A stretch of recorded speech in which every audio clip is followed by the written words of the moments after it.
Hi friends, welcome back to my channel.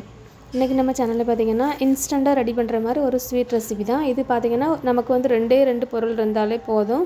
அதை வச்சே நம்ம வந்து பண்ணிடலாம். நெய் அப்புறம் எண்ணெய் எதுவுமே தேவையில்லை. அந்தளவுக்கு ஒரு நல்ல ஒரு ஹெல்த்தியான ஒரு ஸ்வீட் ரெசிபி தான் இது. வந்து இப்போ நம்ம வந்து எப்படி பண்ணலான்னு சொல்லிட்டு வீடியோக்குள்ளே போய் பார்க்கலாம். அதுக்கு முன்னாடி சேனலை வந்து சப்ஸ்கிரைப் பண்ணாமல் பார்க்குறவங்க எல்லாருமே சப்ஸ்கிரைப் பண்ணிவிட்டு வந்து பாருங்கள்.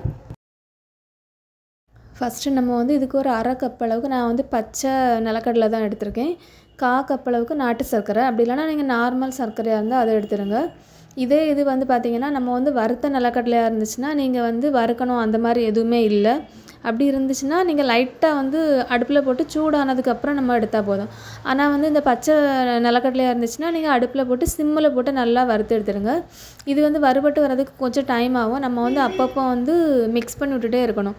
அப்படி இல்லைனா வந்து ஒரு சைடே வந்து நல்லா வந்து கரிஞ்சு போயிடும். அதனால தான் இப்போ பார்த்தா கொஞ்சம் வந்து கலர் எல்லாமே நல்லா சேஞ்ச் ஆகிருக்கும். அந்த கடலை வந்து லைட்டாக தோல் எல்லாமே நமக்கு வந்து கலந்து வந்த மாதிரி நமக்கு தெரியும். பார்த்தாலே நல்லா ஸ்மெல் வரும். அதை வச்சு நம்ம கண்டுபிடிச்சிடலாம்.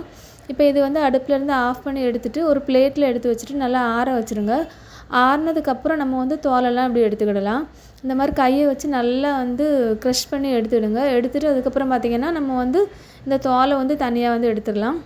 தோல் எல்லாமே நான் தனியாக எடுத்ததுக்கப்புறம் காமிக்கிறேன். இப்போ பார்த்திங்கன்னா தோல் எல்லாமே தனியாக வந்து எடுத்தாச்சு. கடலை இப்போ நம்ம வந்து ஒரு மிக்ஸி ஜாரில் மாற்றிக்கிடலாம். இது வந்து கொஞ்சம் நல்லா ஃபைன் பவுடராட்டு நம்ம வந்து அரைச்சி எடுத்துக்கிடலாம். ஃபைன் பவுடராட்டு நம்ம வந்து அரைச்சி எடுக்கும்போது அந்த ஸ்வீட் வந்து நம்ம வந்து சாப்பிடும்போதே வாயில் வச்ச உடனே நமக்கு வந்து கரைஞ்சி போயிடும். அந்த அளவுக்கு நல்லா டேஸ்ட்டாக இருக்கும் இந்த ஸ்வீட்டு. ஏன்னா நிலக்கடலை பண்ணும்போது அதோட டேஸ்ட்டு ஃப்ளேவர் எல்லாமே நல்லாயிருக்கும். அதனால தான் இப்போ நான் அரைச்சதுக்கப்புறம் நான் வந்து காமிக்கிறேன். தண்ணி எதுவுமே நம்ம வந்து ஊற்றக்கூடாது. நல்லா அதில் இருக்கக்கூடிய எண்ணெய் நமக்கு வந்து வரும். ஏன்னா வந்து கடலையிலே நமக்கு வந்து அரைக்க எண்ணெய் வரும். அதனால தான் இப்போ இதுக்கப்புறம் அரைச்சதுக்கப்புறம் நம்ம வந்து எடுத்து வச்சுருந்த நாட்டு சர்க்கரையில் வந்து ஆட் பண்ணிக்கிடலாம். இதையும் போட்டு நல்லா வந்து அரைச்சி எடுத்துருங்க. அது எல்லாமே ஒன்றா வந்து மிக்ஸ் ஆகி வரணும். அந்த அளவுக்கு நம்ம வந்து அரைச்சி எடுத்தாலே போதும். இப்போ பார்த்திங்கன்னா இதையும் அரைச்சி எடுத்தாச்சு. இப்போ இதை வந்து ஒரு பிளேட்டில் வந்து மாற்றிக்கிடலாம். நல்லா வந்து அரைப்பட்டுட்டு வந்துட்டு பார்த்தாலே தெரியும். நல்லா வந்து எல்லாமே ஒன்றா மிக்ஸ் ஆகி வந்திருக்கும். இதை வந்து நான் அன்றைக்கி பார்த்திங்கன்னா நல்லா வந்து கையை வச்சு பிசைஞ்சிடுங்க ஃபஸ்ட்டு. அப்போ தான் அந்த எல்லாமே ஒன்றா சேர்ந்து வரும். சர்க்கரையும் கடலையும் வந்து ஒன்றா சேர்ந்து வரணும். அந்த அளவுக்கு நல்லா கையை வச்சு பிசைஞ்சு எடுத்துடுங்க. பிசைஞ்சு எடுத்ததுக்கப்புறம் பார்த்திங்கன்னா நம்ம வந்து குட்டி குட்டி பால்ஸாக வந்து உருட்டி எடுத்துக்கிடலாம். நான் அன்றைக்கி வந்து சின்ன சைஸ் உருண்டையாக தான் நான் வந்து உருட்டி எடுத்துருக்கேன். உங்களுக்கு பெருசாக வேணும்னா பெருசாகவே உருட்டி எடுத்துக்கிடலாம். நான் உருட்டிட்டு வந்து காமிக்கிறேன். அப்போ தான் உங்களுக்கு தெரியும். நம்ம வந்து அந்த உருட்டும் போதே தெரியும். அதுலேருந்து எண்ணெய் வந்து நமக்கு வந்து வெளியில் வந்து வர ஆரம்பிக்கும். அதனால தான் நான் வந்து நெய், எண்ணெய் எதுவுமே நான் வந்து யூஸ் பண்ணவே இல்லை. அப்படியே நம்ம வந்து டைரெக்டாகவே உருண்டை பிடிச்சி எடுத்துக்கிடலாம்.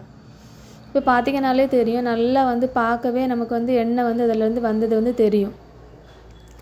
இந்த கடலை உருண்டையில் பார்த்திங்கன்னா நிறைய வந்து ப்ரோட்டீன் வந்து இருக்குது. ப்ரோட்டீன் அப்புறம் பார்த்திங்கன்னா அந்த நாட்டு சர்க்கரையில் பார்த்திங்கன்னா அயன் கண்டென்ட் வந்து நிறையா இருக்குது. இது வந்து கண்டிப்பாக வந்து குழந்தைங்களுக்கு வந்து சாப்பிட்றதுக்கு செஞ்சு கொடுங்க. ரொம்பவே ஒரு ஹெல்த்தியான ஸ்வீட்டு. கண்டிப்பாக ட்ரை பண்ணி பாருங்கள். வீடியோ பிடிச்சா லைக் பண்ணுங்கள்.